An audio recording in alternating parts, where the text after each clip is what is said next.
श्रीमद्भागवत महापुराणम स्कंद 8 अध्याय 2. मगराने गजेंद्राला पकडले. शुकाचार्य म्हणतात, परीक्षिता, क्षीरसागराने वेढलेला त्रिकुट नावाचा एक प्रसिद्ध सुंदर श्रेष्ठ पर्वत होता. तो 10,000 योजने उंच होता. त्याची लांबी रुंदी सुद्धा चारी बाजूंनी तेवढीच होती. त्याच्या चांदी, लोखंड आणि सोन्याच्या तिन्ही शिखरांच्या तेजाने समुद्र दिशा आणि आकाश झगमगत असत. आणखीही त्यांची कितीतरी अशी शिखरे होती की जी रत्ने आणि धातूंच्या रंगीबेरंगी छटांनी सर्व दिशा प्रकाशित करीत असत. त्यांच्यावर वेगवेगळ्या जातीचे वृक्ष, वेली आणि झुडपे होती. झऱ्यांच्या झुळझुळ वाहणाऱ्या पाण्याने ती नादित होत. सर्व बाजूंनी समुद्राच्या लाटा येऊन त्या पर्वताचे पाय धुत. त्या पर्वतावरील हिरवी पाचू रत्ने तेथील जमीन हिरवीगार करीत. सिद्धचारण, गंधर्व, विद्याधर, नाग, किन्नर आणि अप्सरा तेथील गुहांमधून विहार करण्यासाठी येत. जेव्हा त्यांच्या संगतीच्या ध्वनींचा गुहांमध्ये प्रतिध्वनी उमटत असे, तेव्हा मोठमोठे सिंह त्याला दुसऱ्या सिंहाचा आवाज समजून आपणही जोराने गर्जना करीत. त्या पर्वताच्या कड्या निरनिराळ्या जंगली जनावरांच्या झुडपांनी सुशोभित झालेल्या असत. अनेक प्रकारच्या वृक्षांनी भरलेल्या देवतांच्या उद्यानामध्ये सुंदर पक्षी मधुर कंठाने गात असत. त्याच्यावर पुष्कळ अशा नद्या आणि सरोवरे होती. त्याच्यातील पाणी अत्यंत निर्मळ होते. त्यांच्या काठावर रत्नांचे वाळू चमकत असे. त्यांच्यामध्ये देवांगना स्नान करीत असत. त्यामुळे त्यातील पाणी अत्यंत सुगंधित होऊन जाई. तो सुगंध घेऊन मंद मंद वारा वाहत असे.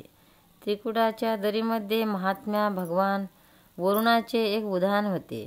ऋतुमान असे त्याचे नाव होते. देवांगना त्यात क्रीडा करीत असत. तेथे सगळीकडे नेहमी फळाफुलांनी बहरलेले दिव्य वृक्ष शोभत होते.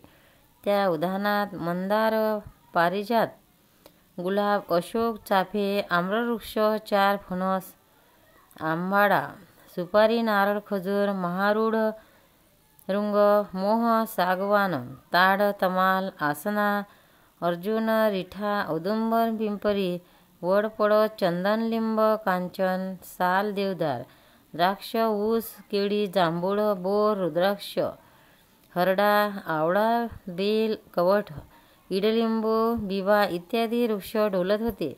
त्या उद्यानात एक मोठे सरोवर होते. त्यात सोनेरी कमळे उमललेली होती. याशिवाय निरनिराळ्या जातीच्या कुमुद, उत्पल, कल्हार, शतदल कमळांच्या सौंदर्याने ते शोभून दिसत होते.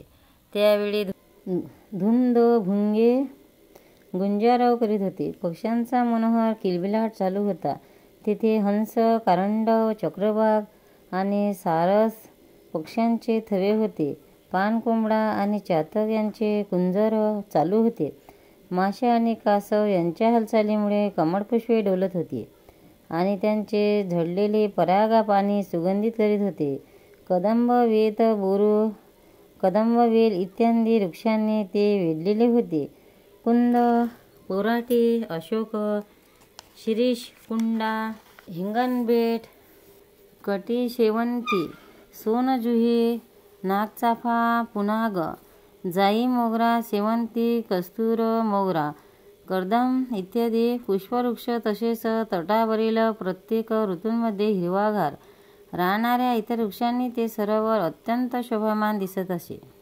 तेथे एकदा त्या पर्वताच्या जंगलामध्ये अनेक हत्तींनी सह राहणाऱ्या एक गजेंद्र काट्याकुट्यांनी भरलेल्या वेडू, बाभूळ, वेत, मोठमोठी झुडपे, झाडे त्यांना तुडवीत फिरत होता. त्या मंदार रसाच्या नुसत्या वासाने मोठमोठे सिंह, हत्ती, वाघ, गेंडे, चित्ते, मोठमोठे नाग, काळी गोरही, वानरे, वनगायी वगैरे भिवून पळून जात आणि त्यांच्या मर्जीने लांडगे, डुकरे, रेडे, अस्वले, साळी, वानर, कुत्री, माकडे, हरिण, ससे इत्यादी लहान सहान प्राणी निर्भयतेने वावरत असत.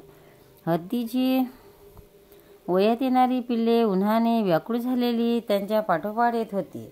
मोठमोठे हत्ती आणि हत्तीने सुद्धा त्यांच्या भोवती कडे करून चालल्या होत्या. त्यांच्या प्रचंड शरीरामुळे पहाड सर्व बाजूनी कापत होता.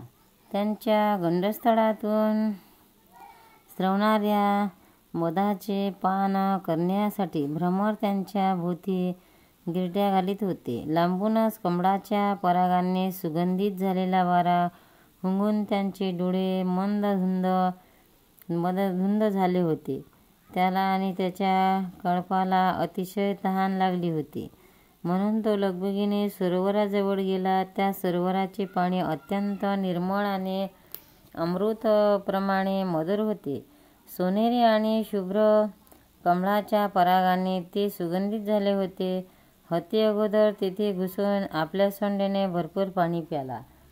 नंतर त्या पाण्यात डुबून त्याने आपला थकवा घालवला.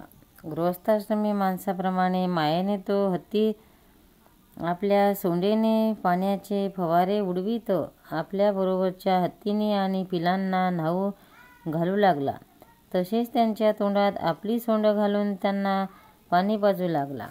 भगवंताच्या मायेने अजान बनलेल्या उन्मत्त गजेंद्राला आपल्यावर मोठी आपत्ती कोसळणार आहे याची कल्पनाही नव्हती. परीक्षिता, त्याचवेळी त्याच्या प्रारब्धामुळे एका बलाढ्य मगराने रागाने त्याचा पाय पकडला. अशा तऱ्हेने योगायोगाने संकटात सापडलेल्या त्या अत्यंत बलवान गजेंद्राने आपली शक्ती एकवटून स्वतःला सोडून घेण्याचा प्रयत्न केला. दुसरे हत्तीने आणि त्याच्या पिलांनी पाहिले की त्याच्या स्वामीला एक बलवान मगर मोठ्या वेगाने ओढून नेत आहे आणि तो अत्यंत घाबरलेला आहे. त्यांना अतिशय दुःख झाले. ते चित्कार करू लागले. पुष्कळांनी त्याला ओढून पाण्याच्या बाहेर काढायचा प्रयत्न केला, परंतु ते असमर्थ ठरले. गजेंद्र आणि मगर आपापली संपूर्ण शक्ती पणाला लावून झुंजत होते. कधी गजेंद्र मगराला बाहेर ओढीत होता, तर कधी मगर गजेंद्राला आत ओढीत होता. परीक्षिता, अशा प्रकारे झुंज घालू असता 1000 वर्ष निघून गेली, तरीही दोघेजण जिवंत होते. हे पाहून देवसुद्धा आश्चर्यचकित झाले. पुष्कळ काळपर्यंत वारंवार पाण्यात ओढल्या गेल्यामुळे शेवटी गजेंद्राचे शरीर थकले. त्याच्या शरीरात ताकद राहिली नाही की मनामध्ये उत्साह राहिला नाही. इकडे मगर जलचरच होता. असे असल्याने त्याची शक्ती क्षीण होण्याऐवजी वाढली. अशा प्रकारे शरीरबलाचा अभिमान असणारा तो गजेंद्र एकाएकी प्राण संकटात सापडला आणि स्वतःला सोडवून घेण्यात जेव्हा असमर्थ ठरला, तेव्हा आपल्या सुटकेच्या उपयोगावर त्याने पुष्कळ विचार केला. शेवटी त्याने ठरवले, मग हा मगर म्हणजे विधात्याने मला लावलेला फासच आहे. याने मी कासावीस झालो आहे. हे माझे बांधव हत्तीसुद्धा जर मला या संकटातून सोडू शकत नाही, तर या बिचाऱ्या हत्तीने कुठून सोडू शकतील. म्हणून आता मी परमेश्वराला शरण जातो. अत्यंत प्रचंड वेगाने धावणाऱ्या काळारूप सर्पाला भिवून जो कोणी शरण येतो त्याला जो वाचवतो, तसेच त्याच्या भीतीने मृत्यूसुद्धा आपले काम करतो, तो जो कोणी जगदीश्वर असेल त्यालाच मी शरण आहे. गोपाल कृष्ण भगवान की जय. भक्तांनो, व्हिडिओ आवडल्यास व्हिडिओला लाईक करा, शेअर करा, सबस्क्राईब करा. तसेच बाजूला असलेल्या बेलवर क्लिक करा, म्हणजे याच्यापुढील सर्व व्हिडिओ तुम्हाला सर्वात आधी मिळत जातील. जय श्री कृष्ण.